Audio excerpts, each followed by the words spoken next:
So Terry, the documentary is called Shelter in the City, and tell us where the idea came from.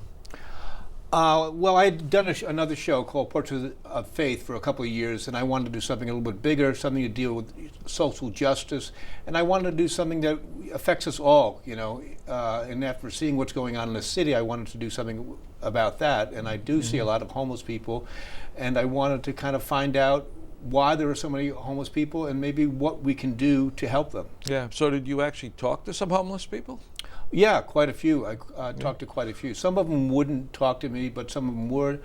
And probably the most important one, it was a father and son by the name, both Ken Murray Sr. and Ken Murray Jr.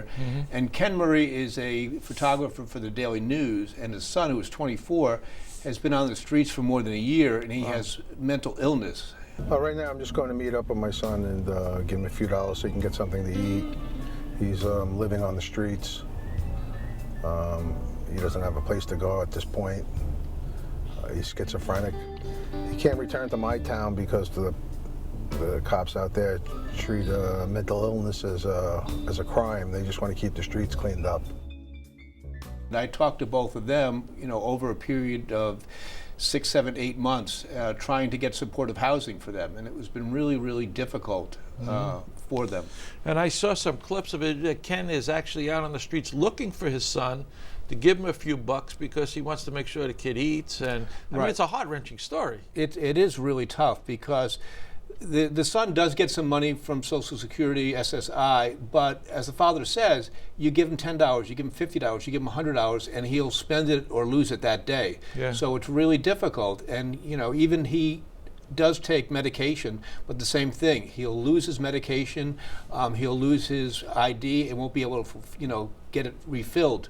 So it's really difficult. And to see what the son is going through, have him talk about what he's going through, living on the streets, sleeping on the train, and then hear from the father. The father, he has to leave him there. I mean, he talks about leaving his son on the street, and it's really difficult. So how do you go about the rest of these stories? Do you have individual stories that you tell, or do you talk to people, professionals in the healthcare business? Yeah, I talk to a lot of different, there's some private organizations, there's some public, there's some Catholic, and probably, the latest figure, or over the winter, Coalition for the Homeless, which does a lot for the homeless, had a number. It was 60,000 people, men, women, and children who were living in shelters. It doesn't count the people who are not in shelters.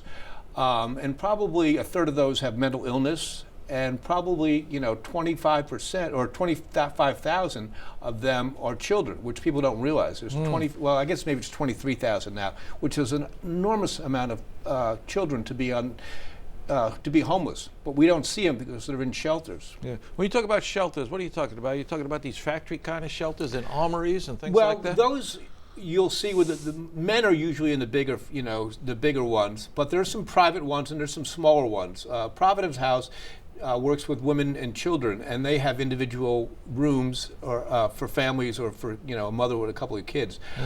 So that's one of the better ones. So it ranges, but you do definitely have some of the bigger ones, and then you have some of the smaller ones. So it's all different ranges what you have. So you mentioned supportive housing. Is that the goal? Is to get people off the street and into some kind of supportive housing? And does that type of housing exist now?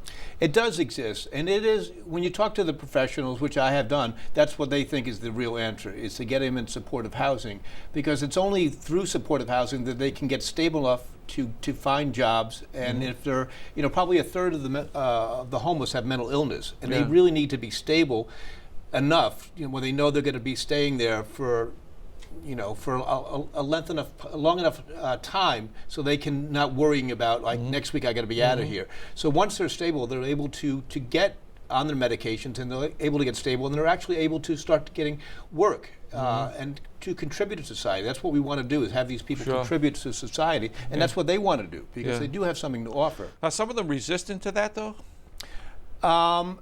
I wouldn't say resistant, but sometimes it's difficult for them, because even if you have supportive housing, sometimes it's 3 or 4 people in a room, and that's tough.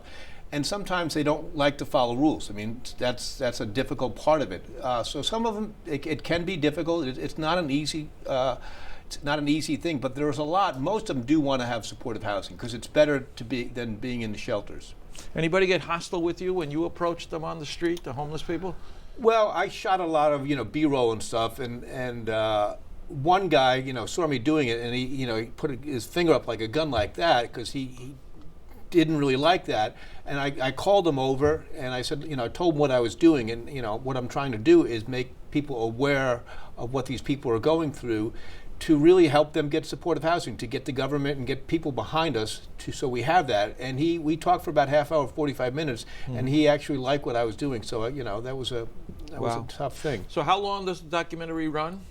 It'll be an hour and a half. Hour and a half. That's that's a 90-minute documentary, and it's going to be seen right here on net. It's right. It's our production, right? Right. And when can we watch this thing? It's going to be premiering Tuesday, November 24th. At 9 p.m. Okay, and some encore presentations after that? It'll be played again on Thanksgiving, and then the following Saturday it'll be playing again. Mm-hmm. Yeah. Well, it's a great effort. I know you put a lot of work into this, Terry. Best of luck with you, and we're going to be watching it. I really appreciate it. Thanks you for being with us. Okay, great.